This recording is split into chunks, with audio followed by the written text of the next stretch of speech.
ओम सभी को नमस्ते। ओम का उच्चारण ओम।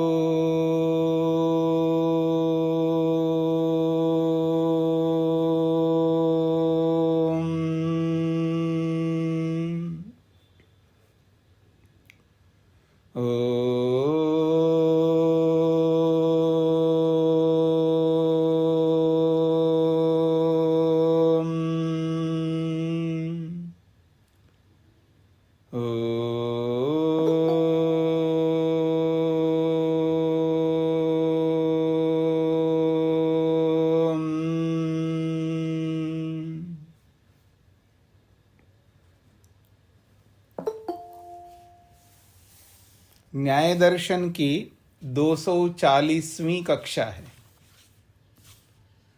चौथे अध्याय के प्रथम आहनिक के 60वें सूत्र को लेकर के हम विचार कर रहे हैं। अपवर्ग की परीक्षा चल रही है। प्रश्नकर्ता अपवर्ग को नहीं मानता, सिद्धांती अपवर्ग की पुष्टि करते हैं। बहुत सारे प्रश्न हुए हैं, उनका समाधान भी हुए हैं। आप में से किसी को पीछे के प्रसंग में कोई बात रह गई हो, कुछ पूछना हो, पाठ से संबंधित आप प्रश्न कर सकते हैं।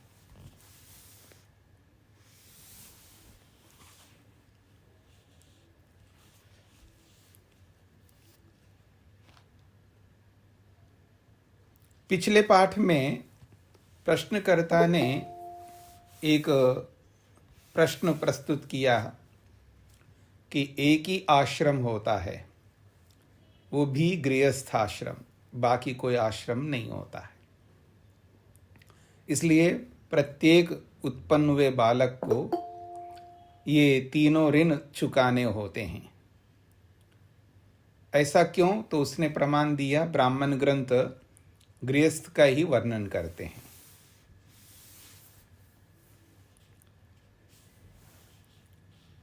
तो सिद्धांती ने स्पष्ट किया है कि यदि आप ऐसा मानते हैं तो गृहस्थ के अतिरिक्त और कोई आश्रम नहीं होता है, ऐसा कहीं खंडन किया हो तो आप दिखाइए।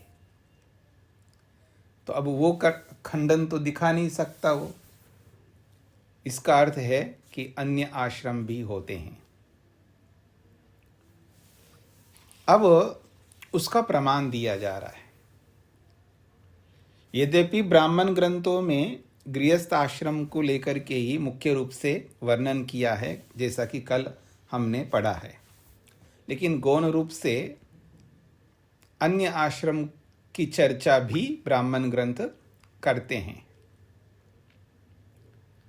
क्योंकि गृहस्थ आश्रम को मुख्य बना करके, गृहस्थ आश्रम को ही अपना अधिकार क्षेत्र बना करके उन्होंने वर्णन किया है, इसलिए उसी का कथन करेंगे।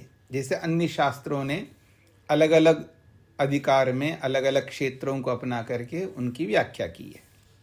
फिर भी ऐसा नहीं है कि ब्राह्मण ग्रंथों में अन्य आश्रम की चर्चा ना हुई हो। उसी के लिए प्रमाण प्रस्तुत किए जा रहे हैं। 250वीं पृष्ठ संख्या है,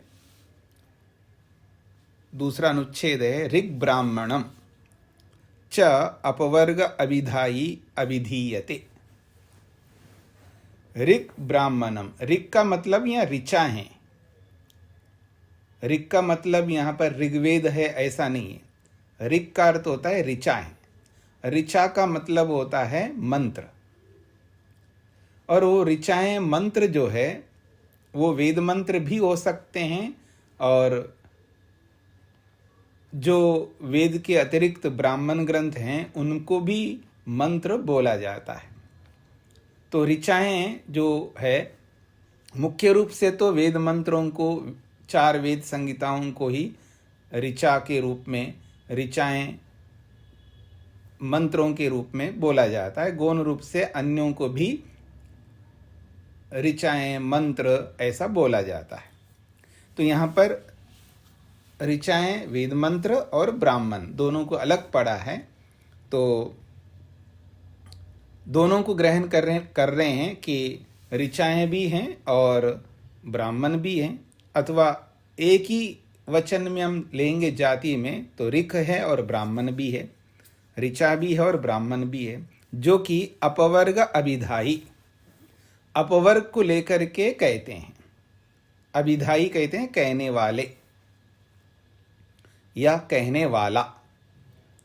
तो ऋग ब्राह्मणम एक वचन में है, ऋग ब्राह्मणम, तो इसलिए अपवर्ग अभिधायी ये भी एक वचन में है।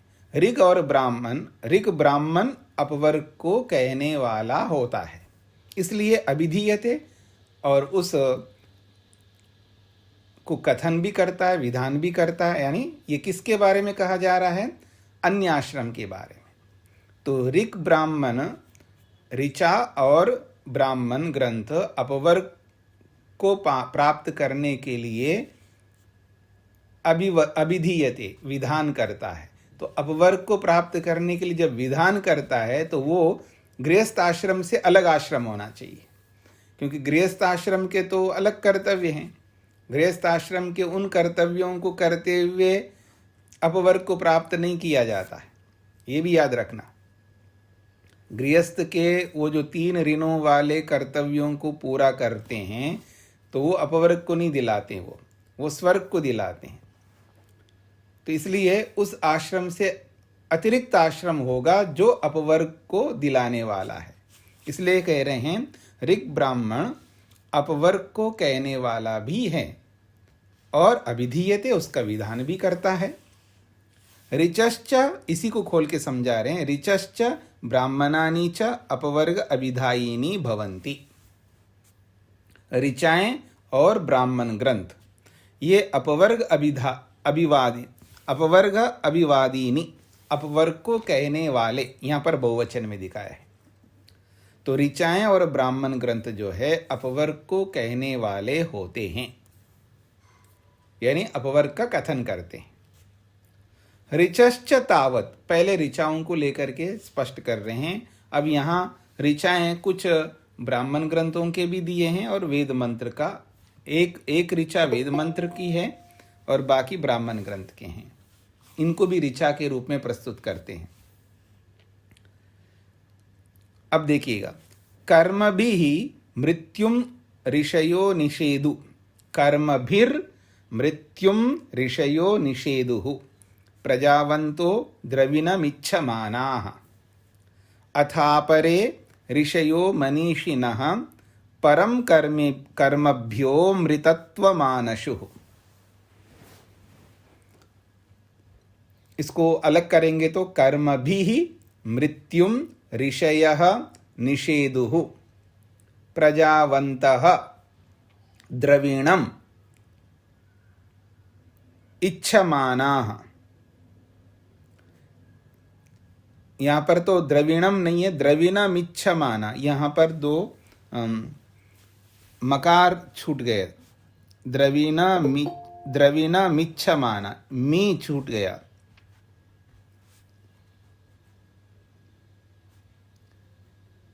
मी जो है ना, अणा के बाद में मी होना चाहिए, तो द्रविण मिच्छमाना, तो अलग करेंगे तो द्रविणम इच्छमाना ऐसा होगा। मूल में मी छूट गया, द्रवीण, इसके बाद में मी, तो द्रविणम, मी में से मकार को अलग कर दो, द्रविणम बन जाएगा, फिर इच्छमाना। अथ अपरे ऋषयः मनीषिणः परम कर्मभ्यः अमृतत्वम आनशु। ये अलग अलग पद हो गए। कर्मभिः मृत्युम ऋषयः निषेधुः, प्रजावन्तः द्रविणम् इच्छमानाः, अथ अपरे ऋषयः मनीषिणः परम कर्मभ्यः अमृतत्वम आनशु। कहते हैं, पहली पंक्ति को देखिएगा, ऋषयः, ऋषि लोग क्या करते हैं जी? द्रविणम इच्छमानः, द्रविणम कहते हैं संपत्तियां, धन, ऐश्वर्य, तो धन ऐश्वर्य को इच्छा माना, चाहते हुए, यानी धन ऐश्वर्य को धन ऐश्वर्य की चाह रखते हैं। तो द्रविणम धन ऐश्वर्य की चाह रखते हुए प्रजावंतः पुत्र पौत्र आदि संतानोत्पत्ति करना चाहते हैं वो ऋषि लोग। समझने का प्रयत्न करना। ऋषि लोग द्रविणम इच्छा माना, धन ऐश्वर्य आदि की चाह रखते हुए प्रजावंतः प्रजा को उत्पन्न करने वाले होते हैं, संतानोत्पत्ति करते हैं। और संतानोत्पन्न करते हुए कर्म भी उन कर्मों को करते हुए जाते हैं जो पीछे बताए गए हैं कि ऋषि ऋण को पूरा करने में, देव ऋण को पूरा करने में और पितृ ऋण को पूरा करने में लगे रहते हैं। और अंत में मृत्यु को निषेध हो प्राप्त होते हैं, मतलब मर जाते हैं, फिर पैदा होते हैं, फिर पैदा होकर के फिर वेदादि शास्त्रों को पढ़ते हैं, फिर वेदादि शास्त्रों को पढ़ करके फिर धन दौलत प्राप्त करने की चाह रखते हुए फिर संतानोत्पत्ति करते हैं, फिर मृत्यु को प्राप्त करते हैं, फिर चले जाते हैं। ये वो ऋषि लोग हैं। स्पष्ट हो रहा है जी आप लोगों को? तो आपके मन में आ रहा है ऋषि लोग क्या शादी करते हैं? बिल्कुल करते हैं। संतानोत्पत्ति करते हैं? बिल्कुल करते हैं। तो यहां लिखा हुआ है, ये मेरी बातें नहीं है। अब आपको समझना है कि ऋषि दो प्रकार के होते हैं। अपने दिमाग में से वो निकाल दो, मिक्सअप मत करना। ऋषि दो प्रकार के होते हैं। एक ऋषि वो होते हैं जो शास्त्रों को पढ़ते हैं, वेदादि शास्त्रों को पढ़ते हैं और पढ़ाते हैं, वो ब्राह्मण होते हैं। जो वेदादि शास्त्रों को पढ़ते हैं उनको भी ऋषि कहते हैं, जो पढ़ाते हैं उनको भी ऋषि कहते हैं। और ये जो वेदादि शास्त्रों को पढ़ने पढ़ाने वाले ब्राह्मण होते हैं उनको भी ऋषि कहते हैं। और वो शादी भी करते हैं, बच्चे भी उत्पन्न करते हैं, वो सारे कर्म करते हैं, उनको भी ऋषि कहते हैं। उन्हीं ऋषियों में से ध्रुवा ऋषि थे जो आप बोलते हैं, बड़े गुस्सेलू थे। उन्हीं ऋषियों में विश्वामित्र थे। ऐसे ये सारे ऋषि थे, ये सब गृहस्थी लोग थे। ये याद रखना। और फिर वो आगे चल करके विवेक वैराग्य को प्राप्त होकर के फिर सन्यास ले गए। फिर सन्यास ले लिए तो सब छोड़ दिया, गृहस्थ आदि को सब छोड़ दिया। तब वो मंत्र दृष्टा बने। तब वो मंत्र दृष्टा बन करके वेदादि शास्त्रों का दर्शन किया उन्होंने, फिर मुक्ति को प्राप्त कर लिया। तो जब वो मंत्र दृष्टा बनते हैं, जब वो समाधिस्थ होते हैं, जब वो ईश्वर का दर्शन करते हैं, तब गुस्सा नहीं कर सकते, ये याद रखना। तब वो गुस्सा नहीं कर सकते, क्योंकि अगर अविद्या है तो समाधि नहीं लग सकती, समाधि है तो अविद्या नहीं हो सकती, दोनों में से एक होगा। इस बात को समझने का प्रयत्न करना। यदि वो गुस्सेलू थे, इसका मतलब वो समाधिस्थ नहीं थे। वो ऐसा ऋषि नहीं थे जो समाधिस्थ हो और मंत्र दृष्टा हो, ऐसे वो ऋषि नहीं थे। वो भी आप लोगों की तरह थे, बस आप में उनमें अंतर ये है कि आप वेदादि शास्त्रों को उस तरह पढ़े नहीं है और वो पढ़े थे। जैसे आप गुस्सा आदि करते हैं, वो भी करते रहें। उनकी गुस्सा करने का प्रकार अलग प्रकार के हैं, आपके गुस्सा करने के अलग प्रकार हैं।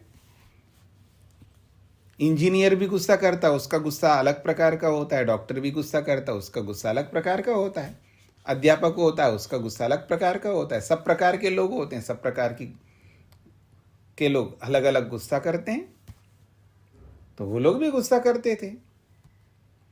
ध्रुव ऋषि भी, जिनको आप कहते हो, बहुत गुस्सेलू थे, शाप ही देते हो। उनका जीवन तो शाप देने में चला गया, ऐसा आप बोलते हैं। ठीक है जी। तो वो सब इस प्रकार के ऋषि लोग थे जो गृहस्थी लोग थे, ये याद रखना। ये एक प्रकार के ऋषि। और ये सब करते समय जो भी गुस्सा आदि करते हैं, मेनका को देख करके फिसल गए विश्वामित्र, ये सब कौन से थे? अविद्याग्रस्त लोग थे, जिनके अंदर अविद्या थी। ये समझने का प्रयत्न करना। और जिसके अंदर अविद्या होती है तो वो कोई भी फिसल सकता है, कोई भी फिसल सकता है जिसके अंदर अविद्या हो। कम ज्यादा कोई भी फिसल सकता है।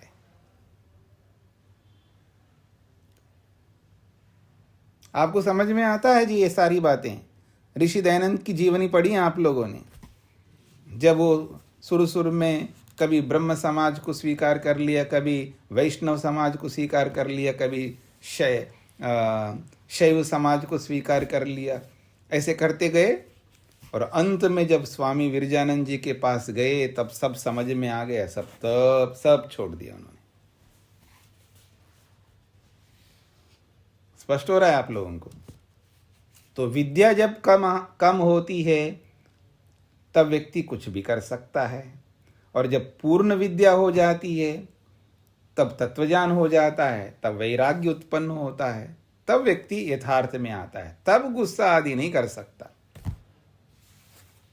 तो ऋषि दो प्रकार के होते हैं। आप ऋग्वेद आदि भाष्य भूमिका पढ़िएगा, वहां पर भी जब ऋषि का प्रसंग आया है, ऋषि की व्याख्या की है उन्होंने, तो स्वामी दयानंद ने भी इसी प्रकार की व्याख्या की जैसा मैं बता रहा हूं। दो प्रकार के ऋषि होते हैं। वेद आदि पढ़ने पढ़ाने वालों को भी ऋषि कहते हैं, ऐसा लिखा है वहां पर, और जो मंत्र दृष्टा होते हैं वो अलग ऋषि होते हैं, ये भी लिखा है वहां पर, आप पढ़ लेना वहां पर। तो ये वो ऋषि लोग हैं जो धन दौलत चाहते हुए, प्रजा को उत्पन्न करते हुए, उन सकाम कर्मों से युक्त होकर के अंत में मृत्युम निषेधो, मृत्यु को प्राप्त होते हैं। ये पहली पंक्ति का अर्थ है। अथ अपरे ऋषयः, दूसरी पंक्ति, अथ अपरे ऋषयः, अथवा अथ का मतलब और, अपरे ऋषय, कुछ ऐसे ऋषि होते हैं। अपरे ऋषय का मतलब दूसरे प्रकार के, दूसरे टाइप के ऋषि लोग। वो कैसे होते हैं? मनीषिणः, वो मनीषी होते हैं, मन के स्वामी होते हैं, यानी जिन्होंने मन को जीत लिया होता है, जिन्होंने मनोनियंत्रण किया होता है, जिन्होंने मन को अपने काबू में रखा होता है। कर्मभ्य परम, और जिन कर्मों को हम लोग करते हैं, जिन कर्मों को हम लोग करते हैं, कर्मभ्य परम, हमारे इन कर्मों से बिल्कुल परे होते हैं वो लोग, हमारे जैसे कर्म करते नहीं हैं, इन कर्मों से ऊपर उठे हुए होते हैं। अमृतत्व आनशु, ऐसे ही लोग अमृतत्व को आनशु प्राप्त होते हैं। कौन है अमृतत्व को, मोक्ष को प्राप्त होते हैं? जो पहली पंक्ति में जो ऋषि लोग हैं उनसे अलग प्रकार के ऋषि लोग, और उनकी विशेषताएं क्या हैं? मनीषिणा, जो मन के स्वामी, मन को जीत लेते हैं, मन पर नियंत्रण करते हैं, मनोनियंत्रण करते हैं। और कर्मभ्य परम, हम जैसे कर्म करते हैं, या पहली पंक्ति में जो ऋणों को पूरा करने के जो कर्म होते हैं, इन सब कर्मों से परम, परे हट करके, निष्काम करते हुए अमृतत्व मानसो, अमृतत्व को प्राप्त होते हैं। इसलिए न कर्मणा न प्रजया धनेन त्यागेन एकेन अमृतत्व मानसु हो, या एकेन नहीं तो एके है, तो परेन नाकम निहितम गुहायाम विभ्राजते यद यतयो विशंति।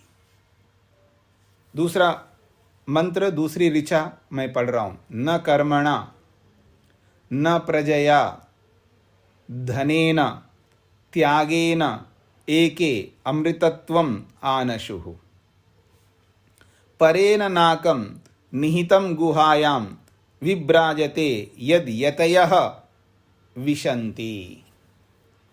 ये अलग अलग पद हो गए। कहते हैं न कर्मणा, जो भी हम लोग कर्म करते हैं, इन कर्मों से तो अमृतत्व नहीं मिल सकता। जैसे कर्म हम करते हैं, इन कर्मों से अमृतत्व नहीं मिलने वाला है। न कर्मणा न प्रजया, संतानोत्पत्ति करने से अमृतत्व नहीं मिलने वाला है। धनेना, धन इकट्ठा करने से अमृतत्व नहीं मिल सकता है, परंतु कैसे मिलेगा? त्यागे न, इन सबको त्याग करने से मिलेगा। त्यागे न, इन सबको त्याग करके एक वो कुछ ऐसे ऋषि हैं जो अमृतत्व मानसो, अमृतत्व को प्राप्त होते हैं। त्याग से तो अमृतत्व मिलता है, ये याद रखना। त्याग से, इन सबको, धन को त्याग करे, प्रजा को त्याग करे, इन कर्मों को त्याग करे, तब उसको अमृतत्व की प्राप्ति होती है। अमृतत्व का यही कंडीशन है, मुख्य कंडीशन। ये सब छोड़ करके जाना पड़ता है, इसलिए सब लोग छोड़ करके जाते हैं, ये याद रखना। सब लोग का मतलब इतिहास में, चाहे वो राम हो, चाहे वो कृष्ण हो, चाहे वो पांडव हो, चाहे वो याज्ञवल्क्य हो, चाहे वो जितने भी आप पीछे के ऋषियों के इतिहास देखेंगे, जब अमृतत्व को प्राप्त करना होता है, सब छोड़ छाड़ करके चल पड़ते हैं। इसलिए कह रहे हैं इन कर्मों से, इस प्रजा से, इस संतान से, इनके साथ जुड़े रहने से, इनके साथ मोटी भाषा में कहूँ, इनके साथ चिपके रहने से, इनको छोड़ते ही नहीं है, तो भगवान से दूर ही रहेंगे। जितना इनके साथ जुड़े रहेंगे उतना ही भगवान हमसे दूर रहेगा, ये याद रखना। मैं उन लोगों की बात कर रहा हूं जी जिनके कर्तव्य पूरे हो गए, उन लोगों की चर्चा कर रहा हूं। जिनके कर्तव्य बचे हैं उनकी कोई बात नहीं हो रही है। यहाँ बात हो रही है मुक्ति के लिए, मोक्ष के लिए। पहले हमने कर लिया इन बातों को। दो प्रकार की दृष्टियां बताई थी अभी पीछे, ऋषि गौतम ने और ऋषि वात्स्यायन ने। दोनों ऋषियों ने दो प्रकार की स्थितियां हमारे सामने रखी कि संसार दुख रूप किन के लिए है और संसार सुख रूप किन के लिए। उन बातों को ध्यान में रख करके मैं व्याख्या कर रहा हूं, मेरी व्याख्या को अन्यथा नहीं लेंगे आप। तो कह रहे हैं इन कर्मों को करते हुए मुक्ति नहीं मिलने वाली, ना संतानोत्पत्ति से या संतान के साथ रहने से नहीं मिलने वाली, ना धन के साथ जुड़े रहने से नहीं मिलने वाली ये मुक्ति। त्यागे ना, त्याग से ही। कुछ ही लोग हैं जो त्याग करके अमृतत्व मानसो, अमृतत्व को प्राप्त होते हैं। इसलिए वो कहते हैं नाकम परेन नाकम, ये परेन नाकम, नाकम कहते हैं, अक कहते हैं, अक कहते हैं दुख को, और नाका कहते हैं दुख रहित को। अका शब्द है जी, अका का अर्थ होता है दुख, और ना अका नाका।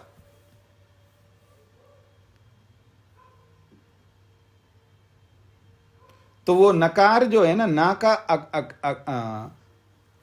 कई जगह पर वेद में वो नकार लोप हो जाता है, यानी ना हट जाता। जैसे धर्म, न धर्म, अधर्म, तो ना में से ना हट जाता है और अकार बच जाता है, फिर वो अकार धर्म के साथ जुड़ता है तो अधर्म बन जाता है। न विद्या अविद्या, तो ना और विद्या, न विद्या अविद्या, तो ना जो है उसमें से नकार हट जाता है, अ बचता है, तो अ विद्या के साथ जुड़ता है तो अविद्या। तो कहीं कहीं वो नकार हटता नहीं है, ना पूरा रहता है। जब ना पूरा रहता है तो नकार में भी अकार है और उधर अका भी है, और दोनों अकार मिलकर के संधि में क्या बनता है आपका? दीर्घ हो जाता है वो, तो नाका बन जाता है। स्पष्ट हो गया जी संधियां। तो नाका का मतलब है अब दुख से रहित मोक्ष अवस्था, दुख से रहित सुख अवस्था। तो सुख को, परम सुख को, मोक्ष सुख को, ईश्वरीय आनंद को नाका कहते हैं। और ये नाका कैसा है? परे ना, ये अविद्या से परे हैं। तो कहते हैं परे न नाकम, अविद्या से परे रहने, अविद्या से दूर रहने वाले नाकम मोक्ष को वो प्राप्त करते हैं, जो त्याग करने वाले। और वो मोक्ष कहाँ रहता है? तो कहा गुहायाम निहितम, वो गुहा में रहता है, गुफा में रहता है। उपनिषदों में पढ़ा है ना आपने, हृदय रूपी गुफा में विराजमान है। जहां भगवान का दर्शन होता है ना, वो गुहा है। यहां पर भगवान का जहां दर्शन होता है ना, वो उसको गुहा कहा है। गुहायाम निहितम, वो गुफा में अंदर, गुफा के अंदर विराजमान है वो मोक्ष, वो आनंद, वो नाकम, वो सुख। और वहीं विभ्राजते, वहीं विराजमान रहता है गुफा में। वहीं रहता है का मतलब है यूं तो भगवान सब जगह रहता है, लेकिन हम लोग सब जगह नहीं पा सकते ना, हम तो एक देशी है ना, एक जगह ही पा सकते हैं भगवान को, एक जगह से पा सकते हैं, ऐसा भी कह सकता हूं मैं। तो जहां पर हम ध्यान लगा करके, जहां पर समाधि लगाएंगे, उस समाधि स्थल को, उस ध्यान स्थल को, उस धारणा स्थल को यहाँ गुहा कहते हैं, गुफा कहते हैं। तो गुहायाम निहितम, वो गुफा में रहते हुए विभ्राजते, वो प्रकाशित हो रहा होता है, अपने ज्ञान से परिपूर्ण हो रहा होता है। और ऐसे उस गुहा में रहने वाले उस भगवान को यद, जो कि यतयः, यति लोग, मुनि लोग, ऋषि लोग, मंत्र दृष्टा लोग, समाधिस्थ लोग विशंति, प्राप्त करते हैं। हर किसी को नहीं मिलता है वो अमृतत्व, वो नाकम रूपी सुख, वो ईश्वरीय आनंद जो है हर किसी को नहीं प्राप्त होता है।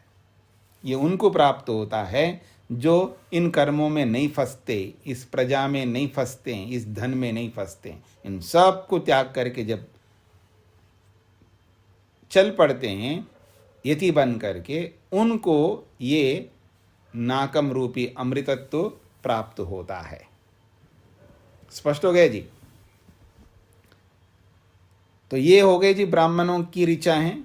अब वो सीधा जो वेद संगीता के ऋचा है वो एक दिया है यहाँ पर, जो प्रसिद्ध है, आप सब लोग पढ़ते हैं, सुनते हैं, इसके बारे में समझते हैं।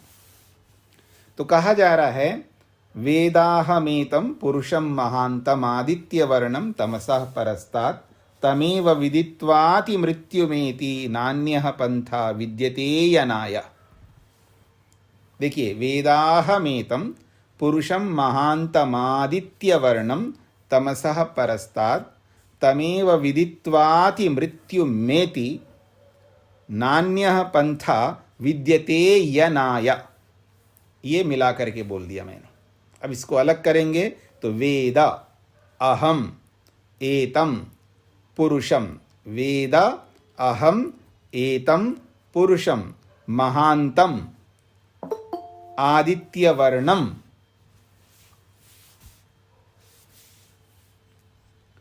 तमसः परस्तात् तम एव विदित्वा अति मृत्युम एति न अन्यः पंथा विद्यते अयनाय। ये अलग अलग पद हो गए। वेद अहम एतं पुरुषं महांतं आदित्यवर्णं तमसः परस्तात् तम एव विदित्वा अति मृत्युम एति न अन्यः पंथा विद्यते अयनाय। एक योगी व्यक्ति जिसने परमात्मा का दर्शन किया है, जिसने समाधि लगाई है, वो योगी व्यक्ति यहां पर बोल रहा है। अहम, अहम का मतलब मैं। वो कौन है? वे योगी व्यक्ति कहिए, मंत्र दृष्टा कहिए, समाधिस्थ व्यक्ति कहिए। वो जो मंत्र दृष्टा ऋषि या समाधिस्थ व्यक्ति, योगी व्यक्ति, ये बात कह रहा है कि अहम, मैं, एतम, इसको, किसको? पुरुष को, एतम पुरुषम, इस पुरुष को। कैसा है वो पुरुष? महानतम, वो बहुत महान है। और उसकी महानता, उसकी एक एक, उसका एक एक सामर्थ्य, उसका एक एक गुण आप देख सकते हैं। चाहे उसकी व्यापकता हो, चाहे उसकी सर्वज्ञता हो, उसकी सर्वशक्तिमत्ता हो, उसकी न्यायकारिता हो, उसकी दयालुता हो, उसकी कोई भी, आप उसकी शक्ति को देख लीजिएगा, उसका जो भी गुण देख लीजिएगा, वो महान है।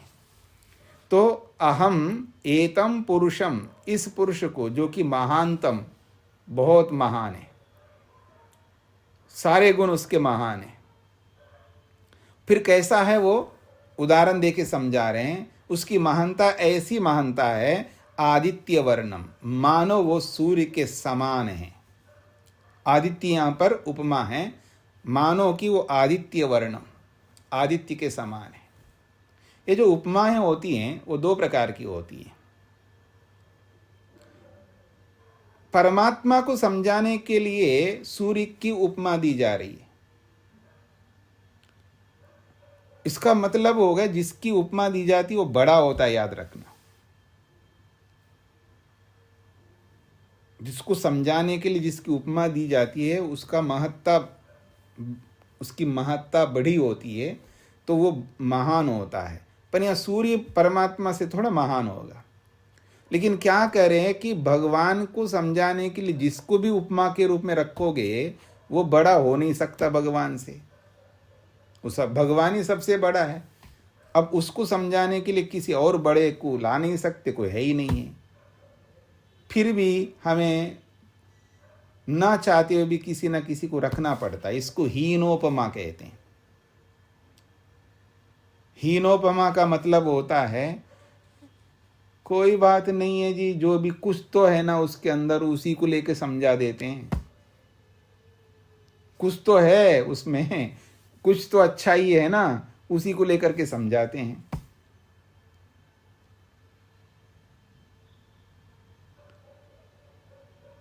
घर में होते हैं ना, बच्चे होते हैं, लड़के लड़की जो भी, तो अब उसको उससे सीख, उस बेटे वो देखो वो क्या कर रहा है उससे सीख, तो बाकी लोग थे वो उससे क्या सीखूं, क्योंकि जब उसको देखते हैं ना उसके अंदर सारे अवगुण दिखाई दे रहे होते हैं उनको। उसको जब देखते हैं तो उसके सारे अवगुण दिखाई दे रहे होते हैं। तो उन अवगुणों के लिए थोड़ा बोला जा रहा है। माँ जब बोलते उससे सीख, तो उसकी अच्छाई को लेकर के बोल रही हो। वो सिंसियर होकर के पढ़ रहा हो तो उसकी तरह तू पढ़, ऐसा दूसरी बेटी को या दूसरे बेटे को बोला जा रहा है, तो वो दूसरे अवगुणों को देखता है। उसको देख के मैं क्या सीखूंगा। हम लोग भी तो यही करते, बड़े लोग। बच्चों की बात नहीं है, बड़े हो बच्चे हो सब ऐसे ही करते हैं हम लोग। जब दूसरे को देखते हैं तो उसकी अच्छाई नहीं देखते, उसके अवगुणों को ज्यादा देखते हैं हम लोग। इसलिए उनसे सीख सकते हैं, उनसे प्रेरणा ले सकते हैं, तो हम नहीं ले पाते। प्रेरणा तो किसी से भी ले सकते हैं। रावण से भी प्रेरणा ले सकते हो आप, राक्षस से भी प्रेरणा ले सकते हो ना आप। प्रेरणा तो किसी से भी ले सकते हम। कंस से भी ले सकते हो, शिवाजी से तो लेते ही आप, औरंगजेब से भी ले सकते हो, किसी से भी ले सकते हो प्रेरणा। तो प्रेरणा दोनों ढंग से ली जाती है। मैं वो नहीं कहना चाह रहा हूँ अगर नाम ही कमाना हो तो ठीक है, मैं रावण बन करके नाम कमा सकता हूँ ना, वो बात नहीं हो रही है। प्रेरणा दोनों से लेने का मतलब है कि राम से जब प्रेरणा लेते हैं, राम की तरह बनने की प्रेरणा लेनी होती है, और जब रावण से प्रेरणा लेते हो, रावण की तरह न बनने की प्रेरणा लेनी होती है। एक तरफ न बनने की प्रेरणा, एक तरफ बनने की प्रेरणा। प्रेरणा तो दोनों ढंग से लेनी होती है। तो इसको हीनोपमा कहते। तो परमात्मा के लिए जब उपमा दी जाती है वो हीनोपमा दी जाती है, यानी कम क्वालिटी का है। उपमा जो है वो उपमा तो है लेकिन उसकी क्वालिटी कम है। जब मनुष्य से उपमा दी जाती है तो फिर वहां तो अच्छी उपमा होती है, बड़ी उपमा होती है। एक्चुअल उपमा तो वहां पर होती है। जड़ को समझाने के लिए चेतन की उपमा दी जाती है, चेतन को समझाने के लिए जड़ की उपमा दी जाती है। या मनुष्य को समझाने के लिए मनुष्य की उपमा दी जाती है, जड़ को समझाने के लिए जड़ की भी उपमा दी जाती है। यहाँ पर तो बराबर के भी होते हैं, बड़े भी होते हैं, छोटे भी होते हैं, लेकिन भगवान के लिए सब छोटे हैं, तो उसी को हीनोपमा कहते हैं। तो आदित्य वर्णम, आदित्य के समान है। आदित्य में क्या ऐसा गुण है जो भगवान को आदित्य के समान? तो आदित्य में तेज है, प्रकाश है, तो परमात्मा में भी ज्ञान रूपी प्रकाश है। जब ईश्वर को आदित्य वर्णम कहते हैं तो लोग समझते हैं कि भगवान में भी प्रकाश होता होगा। इसलिए जब ध्यान करने वाले सोचते हैं कि मेरे को बहुत बड़ा प्रकाश दिखता है जी, बस केवल प्रकाश ही प्रकाश और कुछ नहीं दिखता, मेरा ध्यान बहुत अच्छा हुआ है, ऐसे ध्यान को न समझने वाले समझा करते हैं। मेरी बात समझने का प्रयत्न करना। मैंने क्या बोला है, जब ये ऐसा बोलते हैं कि मेरे को बड़ा प्रकाश, बस प्रकाश ही प्रकाश दिखता है, ऐसा प्रकाश तो मैंने कभी जीवन में देखा नहीं है, बस केवल प्रकाश, बस उसमें मेरा मन लगा रहा, बड़ा अच्छा ध्यान लगा। तो आपने देखा क्या है? प्रकाश को देखा। प्रकाश इज द ओनली लाइट, और कुछ नहीं है। और जो भी प्रकाश है वो मटेरियलिस्टिक है, मटेरियलिस्टिक है ना।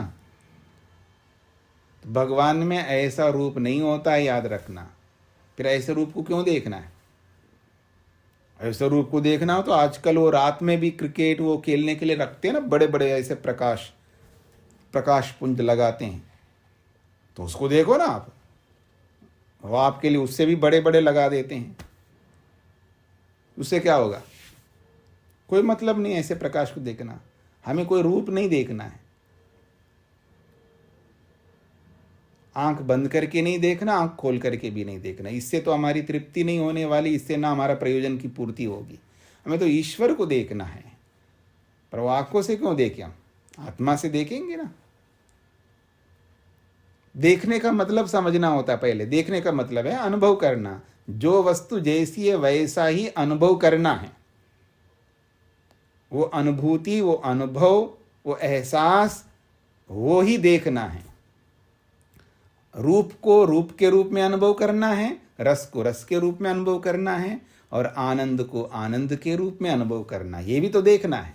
दोनों देखना है। तो भगवान के जैसे गुण हैं वैसे ही हमें अनुभव करना, वो भी देखना है। उसको भी प्रत्यक्ष कहते हैं। दिमाग में से इस कीड़ा को हटा दो कि आंखों से भगवान दिखाई देता हो, या भगवान का दर्शन का मतलब आंखों से दर्शन होता हो, ऐसा कोई नहीं होता है। इंद्रियों से कोई दर्शन नहीं होने का है भगवान का। आत्मा से दर्शन होगा। और आत्मा का दर्शन क्या होता है? जैसे आप सुख का दुख का दर्शन करते हो ना, विभिन्न प्रकार की वेदनाएं भोगते रहते हैं आप लोग, अलग अलग वेदनाओं से युक्त रहते हैं। तो ऐसा ही भगवान का अनुभव, जैसा भगवान होगा वैसा ही तो अनुभव होगा ना। जैसा भगवान नहीं वैसा अनुभव करने की चेष्टा क्यों करें हम? तो आइए, वो आदित्य के समान का मतलब, वो आदित्य जैसे प्रकाश स्वरूप है तो ईश्वर भी प्रकाश स्वरूप है। तो पर ईश्वर के प्रकाश में, सूर्य के प्रकाश में जमीन आसमान का अंतर है। सूर्य का प्रकाश तो भौतिक प्रकाश है और ईश्वर का प्रकाश है अभौतिक है। उस प्रकाश का मतलब है ज्ञान। ज्ञान को भी प्रकाश कहते हैं।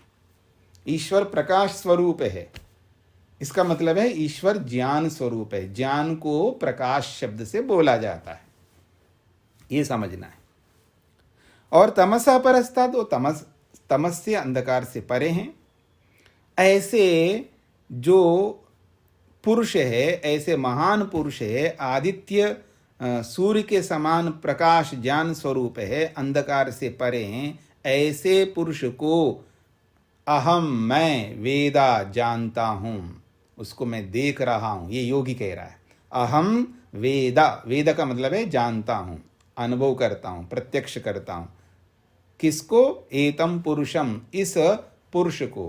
कैसा पुरुष है वो? महान पुरुष है, सूर्य के समान प्रकाश स्वरूप है। और विशेष बात यह है कि तमसः परस्तात्, जो अंधकार, अविद्या, अज्ञान, मूर्खता से सर्वथा भिन्न है। ऐसे परमात्मा को ही तम एव विदित्वा, ऐसे परमात्मा को, ऐसे पुरुष को जान करके ही अति मृत्युम एति, इस मृत्यु जो है, इस मृत्यु से अत्येति, अति एति को जोड़ेंगे तो अत्येति बन जाएगा। मृत्युम अत्येति, मृत्यु से तर जाता है, अर्थात उसकी मृत्यु नहीं होती है।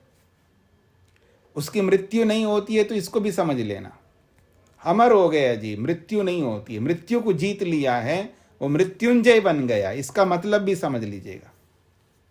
मृत्युंजय बनना, अमर होना, मृत्यु का ना होने का मतलब है ये जो शरीर मिला है, इस शरीर का तो मृत्यु हो ही जाएगी। अगला शरीर नहीं मिलेगा, अगले शरीर मिलेगा नहीं तो मरेगा नहीं, वो मृत्यु को जीतता है। आने वाले शरीरों में ना आकर के, आने वाले शरीरों में जो मृत्यु मिलने वाली है उससे बचता है, उससे बचने को ही अमर होना कहते हैं। मेरी बातों पर ध्यान दीजिएगा, मैं क्या कह रहा हूं। इस शरीर को तो छोड़ना पड़ेगा, योगी हो चाहे कोई भी हो। इस शरीर की तो मृत्यु सबकी होगी, ऋषियों की भी हुई है, सबके शरीर नष्ट हो गए हैं, समाप्त हो गए हैं, सबकी मृत्यु हुई है, सबकी। पर मृत्यु होने के बाद फिर जन्म वो लेंगे नहीं, जन्म लेंगे नहीं तो शरीर मिलेगा नहीं, शरीर मिलेगा नहीं तो मृत्यु नहीं मिलेगी। तो आने वाले जो अगले शरीरों में नहीं आएंगे, उस अगले आने वाली मृत्युओं से बचेंगे, उनको जीत लेते हैं। मेरी बात समझने का प्रयत्न करना। आगे आने वाली जो भी मृत्यु हैं उन सबको जीत लेते हैं, अर्थात वो मृत्यु आएंगी नहीं उनके सामने। ये अमर होना है। ये शरीर का तो इतिश्री होना ही है, इसकी मृत्यु तो होनी है जी। तो तमेव विदित्वा, उसी को जान करके, मृत्युम अत्येति, अतिएति अत्येति, मृत्यु को जीत लेते हैं, भविष्य वाले मृत्यु को। न अन्यः पंथा, अन्यः पंथा न अस्ति, और कोई रास्ता नहीं है इसके अलावा। ऐसे ही करना होगा, यानी उसी को जानना होगा, उसी को जान करके ही मृत्यु से तरना होगा, इसके अतिरिक्त और कोई रास्ता नहीं है। न अन्यः पंथा विद्यते, अन्यः पंथा न विद्यते, दूसरा रास्ता, दूसरा मार्ग न विद्यते, नहीं है। किसके लिए नहीं है? अयनाया, अयन के लिए, मोक्ष के लिए, मुक्ति के लिए, अमृत के लिए। अयनाया कहते हैं अमृत के लिए, मोक्ष के लिए, मुक्ति के लिए, अपवर्ग के लिए। यहाँ अपवर्ग शब्द है तो इसलिए अपवर्ग के लिए। इससे अलग रास्ता और कोई नहीं है, उसी को जानना होगा। और वो जाना जाएगा अंधकार से परे होने से, यानी अविद्या से मुक्त होने पर। वो जाना जाएगा इन सब कर्मों को त्याग करने से, प्रजा को त्याग करने से, सारे संबंधों को त्याग करने से, और सब कुछ त्याग करना है, सब कुछ छोड़ देना। आगे बताएंगे अभी कैसे छोड़ना होता है। स्पष्ट हो गया? आगे बढ़िए। अथ ब्राह्मणानि, अब ब्राह्मण ग्रंथों के वाक्य आ रहे हैं जी। त्रयो धर्म स्कंधा, आपने उपनिषदों में ये पढ़ा है पूरा, इसलिए इसकी ज़्यादा व्याख्या नहीं करता हूँ। त्रयो धर्म स्कंधा, धर्म के 3 स्तंभ हैं। स्कंधा कहते हैं खंबे को, तो धर्म के 3 खंबे हैं, 3 स्तंभ है, अर्थात धर्म को टिकाए रखने के लिए 3 आधार है। धर्म तभी टिका रहता है, धर्म तभी बना रहता है, धर्म का पालन तभी होता रहता है, ये 3 खंबे, 3 आधार निरंतर बने रहें। पहला खंबा है यज्ञो अध्ययनम दानमिति, यज्ञ करना, अध्ययन स्वाध्याय करना और दान देना। ये प्रथमः, ये पहला स्कंद है, पहला स्तंभ कहो या खंबा कहो, और ये गृहस्थी का है। उसे यज्ञ करते रहना है, स्वाध्याय करते रहना है और दान देते रहना है। ये प्रथमः, ये पहला खंबा है, इससे धर्म बना रहता है। तप एव द्वितीयः, और दूसरा स्तंभ जो है, दूसरी खंभा जो है, वो तप है, यानी वानप्रस्थ का है। इससे धर्म बना रहता है। अब आपको देखना है जी, आपको धर्म को बनाए रखना है, अधर्म को बनाए रखना है। अधर्म की वृद्धि कर रहे हैं आप लोग या धर्म की वृद्धि कर रहे हैं? हाँ, अब याद आ गया मेरे को, आर्य समाज में बोलते हैं ना आप लोग, अधर्म का नाश हो, धर्म की वृद्धि हो। और बोल कौन रहे हैं? अधर्म को बढ़ाने वाले। अब मैं आपके ऊपर ही आ रहा हूं। ये बोल कौन रहे हैं जी? अधर्म को बढ़ाती। एक ओर से वो खुद अधर्म को बढ़ा रहा है और बोल रहा है अधर्म का नाश हो, धर्म की वृद्धि हो। अब वो धर्म की वृद्धि कर रहा है या अधर्म की वृद्धि कर रहा है? अब आप सोच सकते हैं। आपका पूरा चिट्टा खोल रहा हूं जी, याद रखना। हाँ, तो कह रहे हैं तप एव द्वितीयः, दूसरा जो दूसरी खंबा है, दूसरा स्तंभ है, वो तपस्या का है। और ये तपस्या जो है वानप्रस्थी का है। बहुत तप करना पड़ता है, इसलिए त्याग करना पड़ता है। इसी से तो डरते हैं आप लोग, इसी तप से ही तो डरते हैं आप लोग। फिर कहते हैं ब्रह्मचारी आचार्य कुलवासी, इति तृतीयः, ये बीच में विराम को हटा दीजिएगा। ब्रह्मचारी आचार्य कुलवासी तृतीयः, ये तीसरा स्तंभ है, तीसरी खंबा है। जो ब्रह्मचारी बने रहना है और आचार्य कुलवासी, आचार्य के कुल में रहना है, उसको घर पे नहीं रहना है। विद्यार्थी घर पे नहीं रह सकता, याद रखना। जो विद्यार्थी घर पे रहते हैं तो समझ लेना वो अधर्म को बढ़ा रहे। विद्यार्थियों को घर पे नहीं रहना चाहिए। नहीं जी, मैं अपने बच्चे को घर पे ही रखूंगी, मैं कहीं नहीं भेज सकती है, ये माँ बोलती है, पिता बोलता है, दादा बोलता है, दादी बोलती है। नहीं, जब अपने बच्चे को कहीं भेज, अपने आंखों का तारा है, ये हमारे घर पे ही रह करके पढ़ेगा, बिल्कुल पढ़ेगा जी। इंजीनियर बनेगा, डॉक्टर बनेगा, वकील बनेगा, सब बनेगा, बाकी वो नहीं बन सकता जो बनना चाहिए उसके साथ में। ये सब बनना चाहिए, इसका निषेध नहीं कर रहा हूँ। उसके साथ में उसके जीवन का दूसरा पहलू है, दूसरा सिक्के का दूसरी हिस्सा है, दूसरा पहलू है, वो नहीं बनता है वो घर में रह करके। तो इसलिए कह रहे हैं ब्रह्मचारी आचार्य कुलवासी, आचार्य के कुल में रहना। आचार्य कुलवासी का मतलब आचार्य के कुल में रहने वाला है, वो घर पे नहीं रह सकता। तृतीय, वो तीसरा है। क्यों आचार्य के कुल में रहना है? तो कहते हैं अत्यंतम आत्मानम आचार्य कुले अवसादयन। आचार्य कुले, आचार्य के कुल में रहते हुए, गुरुकुल में रहते, आचार्य के पास रहते हुए, आत्मानम अपने आप को, अत्यंतम अवसादयन अपने आप को अत्यंत तपाता है, तपस्वी बनाता है। ये मां करने नहीं देगी, ये पिता करने नहीं देगा। घर में वो नहीं कर सकते, घर में वो हो नहीं सकता। वो बच्चे तपस्या करे, ये माँ बाप बिल्कुल नहीं चाहते। उसको बिल्कुल क्या बनाते हैं माँ बाप बच्चे को? उसको सारे साधन दे करके उसको साधनों के गुलाम बनाते हैं। सब साधन दे करके उसको, साधनों, जब साधन दिए जाते हैं बच्चों को, सब प्रकार के साधन, तो साधनों का आदी बन जाता है, गुलाम बन जाता है।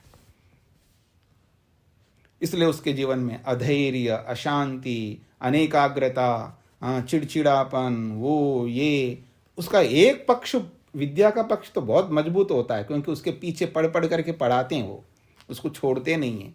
हर जगह जाते हैं, ले जाते हैं, घुमाते हैं, हर ट्यूशन कराते हैं, घंटों बैठे रहते हैं। एक तो बहुत बढ़िया करते हैं, बाकी सब पता नहीं क्या कर देते हैं। तो इसलिए उसको सारे साधन दे दे करके उसको बिल्कुल अतपस्वी बना देते हैं। तो इसलिए कह रहे हैं कि आत्मानम अत्यंतम आचार्य कुले अवसादयन, उसको आचार्य के कुल में रखते हुए बिल्कुल अपने आप को बिल्कुल तपाना पड़ता है। जैसे तवे पर रोटी को तपाते हैं ना, उसको जैसे सेकते हैं रोटी को, ऐसे सेकना पड़ता है विद्यार्थी को। खूब तपस्या करवानी होती है वहाँ पर। वहाँ कोई रहम नहीं करते हैं आचार्य लोग, तो उसको वो जेलर बन करके रहते हैं। Rule is role. माँ ऐसा थोड़ी होता, कोई बात नहीं बेटा, कोई बात नहीं, नहीं पढ़ना मन नहीं लगता ना, पहले खा ले तू, पहले ये कर ले तू, पहले वो कर ले, ठीक है ना। वहाँ ऐसे नहीं मिलेगा खाना, और जब तक आप पढ़ोगे नहीं, ये नहीं होगा, वो नहीं होगा। Rule is rule. वहाँ पर जेलर की तरह होता है आचार्य। प्रेम भी करता है, ऐसा नहीं है, सब कुछ करता है। दोनों फैक्टर है उसके अंदर। मतलब जब रूल होता है तब जेलर होता है, तो जब प्रेम होता है तब माँ बनता है, वो पिता बनता है, क्योंकि उसके गर्भ में रहता है। याद रखना है, उसको माता पिता कहा जाता है वहाँ पर विद्यार्थी के लिए। तो ये सब चलते हैं वहाँ पर। तो सर्वे एव एते पुण्यलोका भवन्ति, ये तीनों आश्रम के जो है ना, गृहस्थाश्रम बताया, और दूसरा आश्रम वानप्रस्थ का बताया, और तीसरा ब्रह्मचारी का बताया। ये क्रम जो है, ये क्रम नहीं है, ये केवल पाठ क्रम है, अर्थ क्रम नहीं है। अर्थ तो आपको उल्टा करना है, पहले ब्रह्मचारी, फिर गृहस्थी, फिर वानप्रस्थी। तो ये तीनों जो स्तंभ है, ये धर्म को बनाए रखते हैं इन सारे कार्यों को करते हुए, और जो ऐसा नहीं करते हैं तो अधर्म को बढ़ा रहे होते हैं।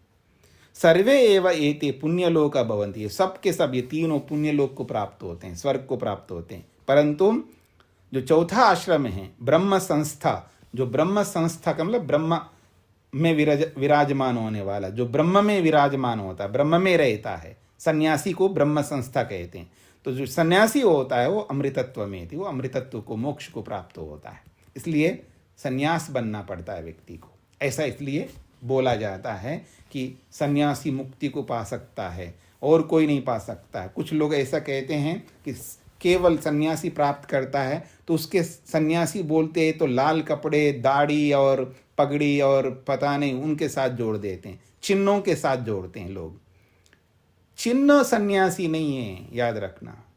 सन्यासी होता है जिसके अंदर त्याग होता है, जिसके अंदर अविद्या का त्याग, जिसके अंदर सब वो होने चाहिए गुण जो यहाँ शास्त्र बताता है। कपड़े तो लिंग है, चिन्ह है, प्रतीक हैं। कोई कपड़ा पहन करके गलत